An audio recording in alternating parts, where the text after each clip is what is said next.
Welcome to the Steve Stine Guitar Podcast, brought to you by GuitarZoom.com. If you want to improve your guitar playing, keep listening. If you want to improve even faster, go to GuitarZoom.com, where you'll find all of Steve's premium courses, masterclasses, and memberships that'll help you quickly and easily improve your playing. Now here's your host, Steve Stine. Hey, Dan, how are you doing, bud? Hey, how are you, Steve Stine, good. Professor, Doctor, Extraordinaire? I'm so happy Nice. to be here. Me too. So, guys, thank you for being here with us today. Steve and I are always super excited when you show up and hang out with us for a little bit to learn some guitar, some guitar coolness.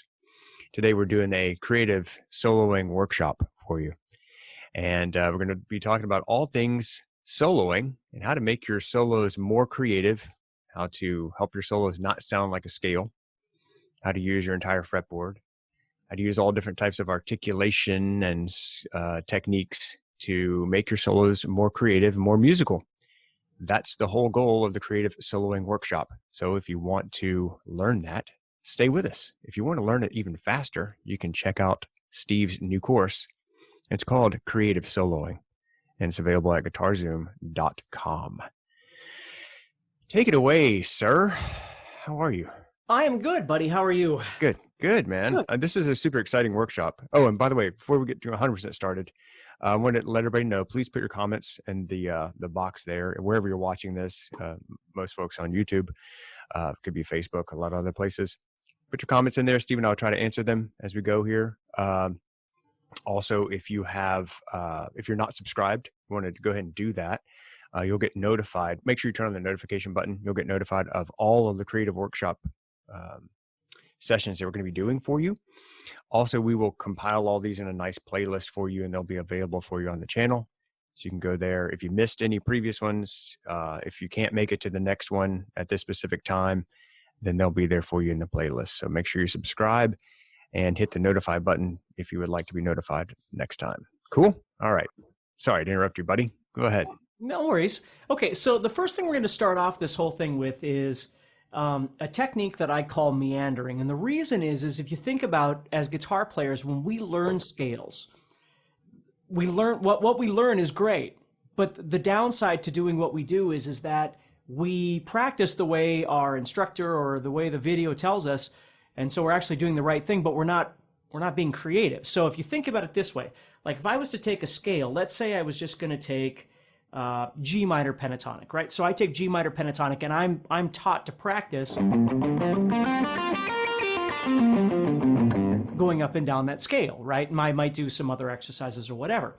So I'm training myself to visualize that and to play that scale, but I really am training myself to play it straight up and down. And that's not wrong. It's just it's not training me to do anything creative with it. Okay?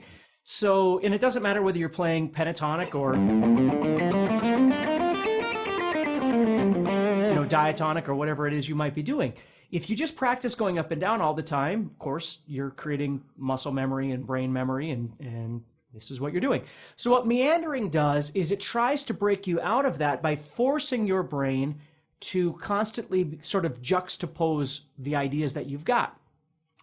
So what I do, and now again, this is going to take a little practice on your part, and of course we go into it in more detail in the course, but basically if you set a metronome at a certain tempo, and you're going to have to work out what tempo is going to work best for you, but if you set the metronome at a certain tempo, the goal of meandering is you have to continue moving your fingers aimlessly around inside that scale position.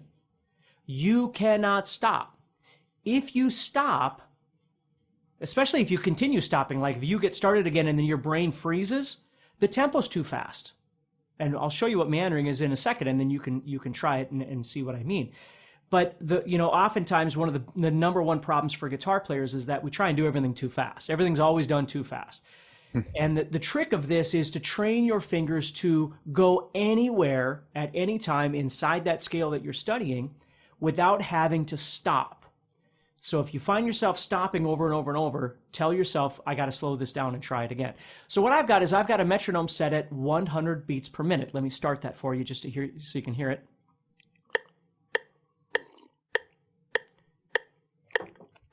Okay, now I wouldn't be playing at this speed. I'd be playing at twice that speed. So it's set at 100. Those would be quarter notes. I would be playing what we call eighth notes. Now, again, you have to figure it out for yourself, but I always like eighth notes because it forces you to challenge a bit because you have to feel the beat in between each one of those quarter notes. Mm-hmm. So I'm thinking bum, bum, bum, bum, bum, bum, bum, bum, bum, bum, bum, bum, bum. So when the metronome starts, what I want to do is take, and I'm just going to use G minor pentatonic as my example. And what I'm going to try and do is I'm going to try and go up and down and in and out and jump and back and forth. And if I do my brain does get stuck, it freezes, it's okay to stay on the note that you're on, just keep picking until you can get your brain back. And if you get stuck, just the goal is try to continue going. Now again, if you get stuck constantly, guess what? Speed's too fast. You got to slow it down a little bit. So watch what happens when I start the metronome. Now I got to keep going to this. And if you don't have a metronome, I'm literally just on Google and I typed in the word metronome and you get a metronome. So amazing world we live in. Yeah. So here we go.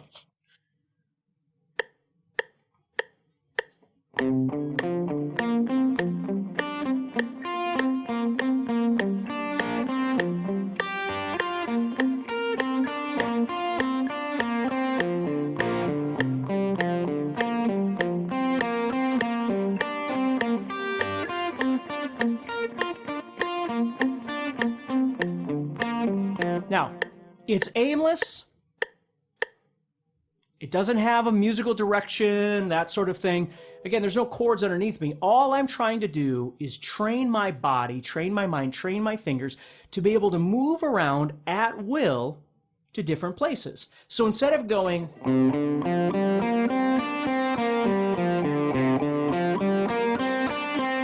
what I'm forcing myself to do is do some forward stuff, backward stuff, but then also in and out stuff. Jump over things.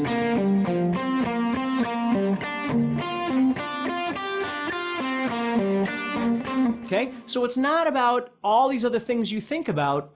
You know, right now we're not focusing on trying to land on the right note at the right time. It's not any of those things. You're just training yourself to move with confidence and control freely through the position that you're in at a speed that you can physically do this at.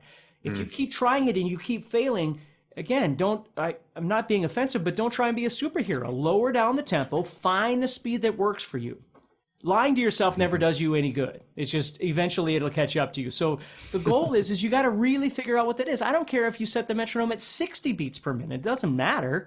It's just get on the board and then start working through it. Now, oftentimes when you do this, you're going to start seeing some issues kind of raise to the surface, right? You'll find out what tempo works for you. You'll find out whether you really do know that position that you've been working on or not, right? Because now you're not just playing it by route, right? You're actually just trying to move around and make whatever you want up. And what oftentimes comes out of this practice is that you start coming up with new, we can call them licks, we can call them patterns, but you start coming up with new creative ideas of being able to move from one place to another, or even create little motions of repetition.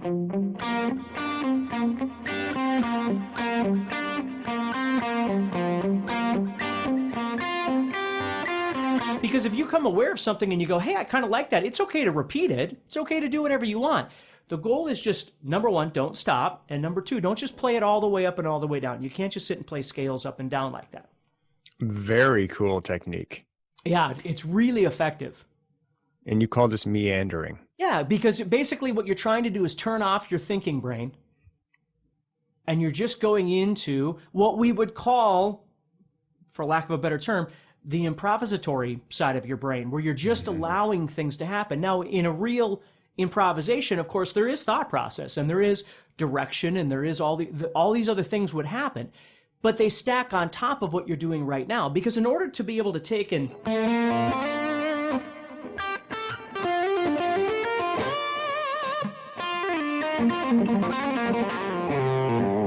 I've got to be comfortable with moving around my fretboard. My fingers have got to know where they're going. So if you think about meandering, what it does is it teaches me to do things that are a bit more unorthodox, but comfortably and slowly. Again, I hate to make everything about speed because it always winds up going that way. And then even when I play, sometimes I play things that are, I don't mean to play everything a little faster, but that's the trick.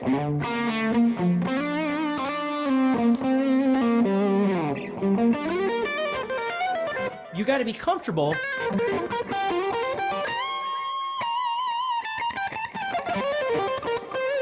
It can't just be here's a lick, and here's a lick, and here's a lick. If you play that way, the problem is you run out of ideas really quick. And the second thing is everything tends to sound the same. Either your phrasing is the same or the length of the patterns that you're playing are the same. So, and we'll get into that. We've got, Dan and I are going to be doing a number of workshops here to help you with this. But anyway, that's a really great place to start, is just set your metronome.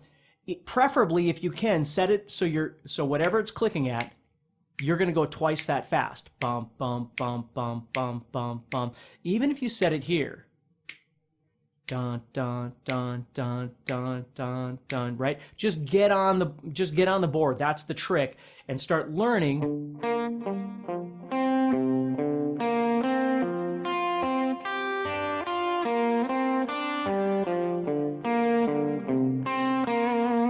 Okay? Super cool. So I'm curious, Steve, everything you were doing there was like in that first position pentatonic. Yep. Right. I'm guessing that if people feel comfortable, with like the first, second, third positions, they can start adding those. Well, that's the next step is, and again, I'm going to remind you, don't move too fast. If you're failing, even if you've convinced yourself that and I'm not saying you do or don't, I'm just saying be honest with yourself when you practice. That's how you really make progress, is understanding what you can and can't do. It's when you wake up every day pretending like you can do something you can't, it's really hard to make progress. So once you've established, like, let's say that first position, right? You could go into the second position and do exactly the same thing. Whatever the second position means to you, whether it's pentatonic, whether it's diatonic, a particular scale that you're working on, whatever it is that you're doing. If you're enjoying this episode and you'd like to support the podcast, go to GuitarZoom.com and consider becoming a premium member. There are 3 memberships to choose from. VIP, which gives you instant access to a library of short but powerful courses as well as new bite-sized lessons each month. There's also Play Songs that gives you step-by-step lessons so you can learn to play your favorite songs fast.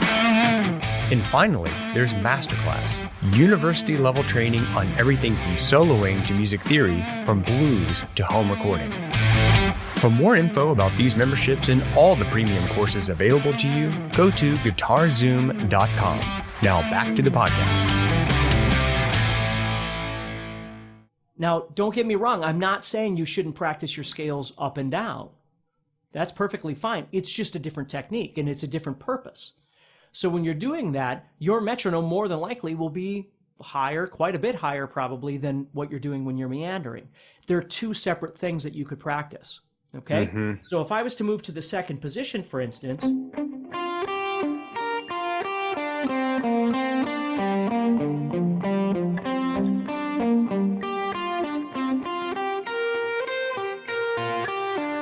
I could do the same thing in that second position.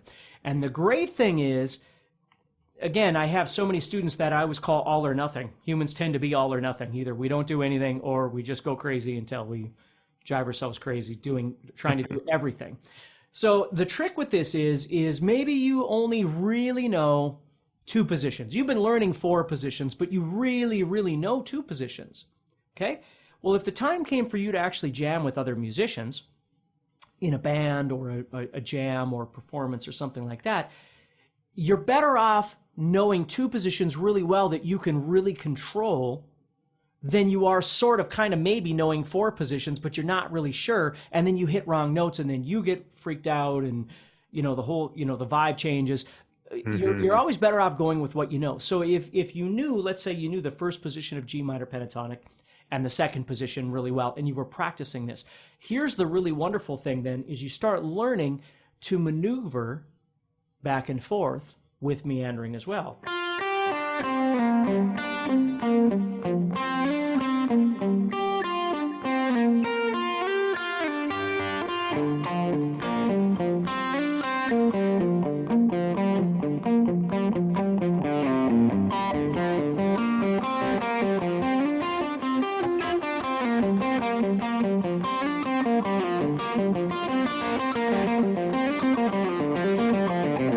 Now, as you start doing this, you might realize, this opens up another section, as you're shifting, which is one really big thing that I wanted to get across in creative soloing, is it's not just the practice within positions, but, and we'll get into this more as the workshops continue, but you might slide. You might do a hammer-on or pull-off. And that's okay. As a matter of fact, you want to become aware of that, because that's the natural motion for you to be able to move. Like a lot of times when I get students that will be learning a song and they'll go, well, so-and-so picked all of this, or so-and-so, hammer on or pulled off these parts, but it's uncomfortable for me. Well, you have two choices at that point. Either you go that direction to try and learn that technique, which is great, or you cultivate it in the way that it feels most comfortable to you to develop your own approach to playing guitar. I always go back to a story that George Lynch had told where George Lynch had already been famous with Dokken. George Lynch, the iconic George Lynch, at least in my eyes. And then all these other players like Malmsteen and stuff were all becoming really big, this whole movement of shredder players, the shrapnel players, Tony McAlpine and all this stuff. So he went back and started trying to learn how to pick everything, because that's what he thought they were all doing, was picking everything. So he started going back, and he was like so frustrated because he couldn't do it. And then one day it occurred to him that he's George Lynch, and just be George Lynch. And I always thought that was just the coolest thing ever, because he even players like that get caught up in this whole thing.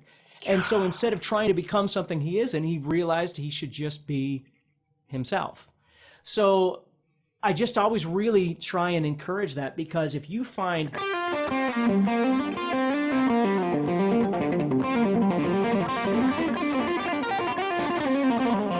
there's a way that works for you to move around the fretboard and you become aware of that, whether it's a slide or a hammer-on or pull-off or a certain finger that moves a certain way, now all of a sudden you become more aware of the way that you play or a way that you're picking. And again, I'm throwing a lot at you, and we'll talk about this more as our workshop progresses, and certainly in the creative soloing course.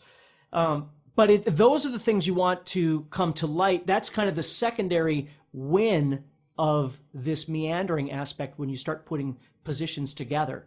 You'll experience, no doubt you'll experience it in a single position, but it really comes to light as you start moving between positions.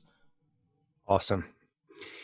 Guys, if you want to learn creative soloing, I would encourage you to subscribe to this channel and make sure that you hit the notify button so that we can send you a notice whenever we're going to be doing some new live workshops. Steve and I have several of these planned for you. Today we talked about meandering. We talked about using a metronome. We talked about techniques like hammer-ons, pull-offs, sliding. We touched on it, on how to kind of connect these scale patterns together. We're going to be doing some more of these creative soloing workshops for you. We hope that you'll join us. Thank you so much for showing up today.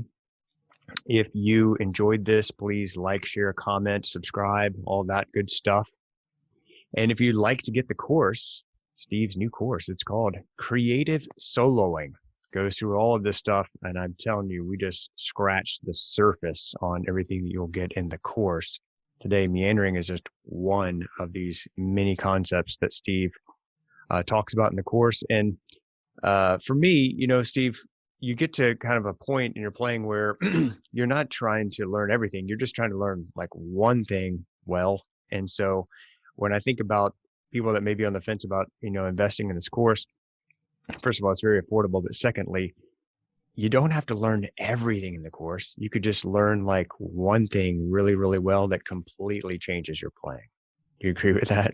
Oh, totally. Yeah. I mean, the thing is the all or nothing thing that I was talking about before is the same thing with, if you're like me as a guitar player. Again, guitar playing is what I know. There's a million things I wish I knew how to do that I don't, but teaching guitar and playing guitar is what I do. And it's so easy to all of a sudden feel like you have 17 things that you need to work on all at the same time. And, studies have shown, especially in this digital age, that multitasking really is kind of a failing idea, because all you're really doing is giving very small percentages of your thought and your focus to a number of different things. And it's really hard to cultivate them to, again, a real usable, controllable, comfortable, professional, so to speak, level. And the goal is just to focus on small amounts of things. The biggest thing I learned a long time ago in learning from people that I wanted to learn from, guitar players that I wanted to learn from, was to take a little snippet of information and then turn off the video player, turn off the video, and just study that and learn how to do that. Like this meandering thing is huge. It's not just, again, a step to everything else and you should spend 5 minutes with it and then move on. It's really huge. When you watch players that you like just all over the fretboard doing things, it's because they have this control. They're able to see their fretboard in whatever situation they're in, right? Particular scale, particular key, whatever it is. And they see all of it laid out. Now, that can mean a lot of different things, but they do, right? Whether they see it sequentially or whether they see the whole thing at once, everybody's different that way. But the ability to maneuver through those positions or those strings or those patterns or those licks or however you want to look at it is really the trick. And that's what meandering is all about, is not only learning to see your fretboard, but becoming more intuitive of the way that you move when you play, the way that your pick moves, the way that you play legato, the string skipping that might happen for you, the sliding that happens, what strings you tend to slide on. Those are the kinds of things that people don't really think about because they're so busy thinking about a scale, right? There's a picture in their head. And again, that's not bad. We need that. But the more you start thinking about all the other things that are happening around you, the more you start learning about you and what you can do and what you need work on. I love it. Guys, I just thought of something as Steve was talking. One challenge that all of us have as musicians, particularly guitar players, is how do you, there's only so much time in a day. So how do you carve out time for really focused practice, and what do you do during that time? Because it's really easy to grab your guitar and kind of noodle around. And Steve and I talked a lot about this in our, I guess combined, Steve, we probably have something like 50 years of playing experience, at least. Right? At least. I've been playing since I was about 13, and you've been playing probably since the same. And so I don't even really want to crunch the numbers, but trust us, guys. Well, that's the thing is understanding too, from that perspective, not everybody's looking for the same thing. If you're 50 and you start learning how to play guitar, people will say, well, am I too old to learn how to play? No, you're not too old to learn how to play. But do you have 10 hours a day to practice? Probably not. You probably have a job or two or three or a business or a family or, that's it. So and I'm not being negative. I'm being very positive. It's learning how to use your time wisely and being realistic of what it is you're trying to do. You can play guitar. You don't have to play like, again, insert name here. You don't have to play like them. You have to play like you. So if you've got 15 minutes a day to practice, you got to figure out how that 15 minutes is best spent. If you've got 7 hours a day to practice, obviously there's other things that you could be working on than the person that only has 15 minutes a day. But if you're practicing 7 hours a day, chances are you're trying to make this your life. Like that's what I did, right? When I was a kid, you just gamble it all on the hopes that you're going to be able to do something with your guitar. Otherwise, why in God's name would you be practicing 7 hours a day? You know what I mean? Where you can practice 15, 20 minutes a day and learn how to do all kinds of cool stuff and enjoy the ride, right? That's right. And somewhere in between there. So, my whole thing is I just want people to always be realistic with their practice and enjoy what they're doing. Don't constantly wake up mad because you're not as good as X, Y, or Z, right? or you don't have as much time. I mean, to be honest with you, there was a time when I practiced so much that I sometimes wished I was doing other things. I was missing out on other things humans do, like interact, go to a party or whatever it might be, and so it's learning to use the time wisely. It's very important.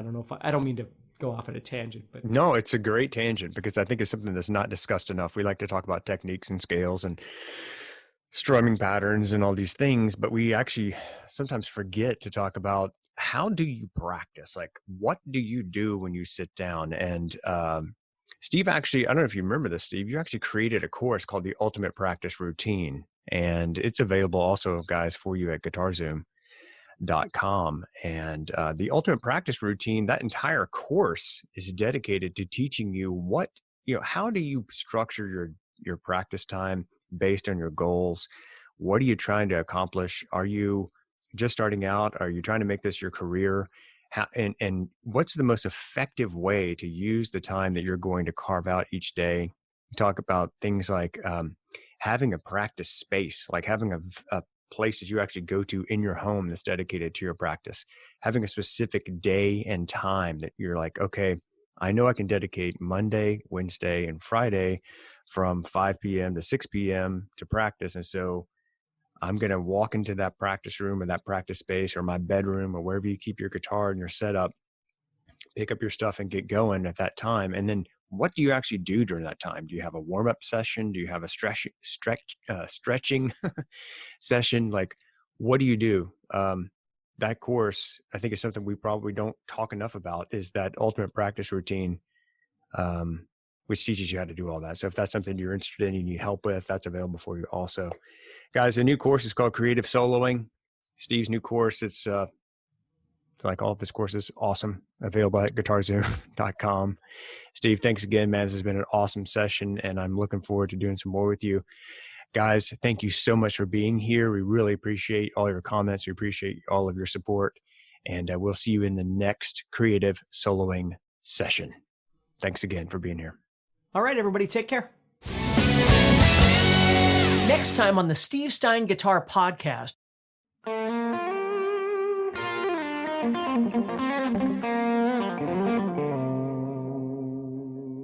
Growing up a metalhead and then just getting into these kind of more subtle guitar tones.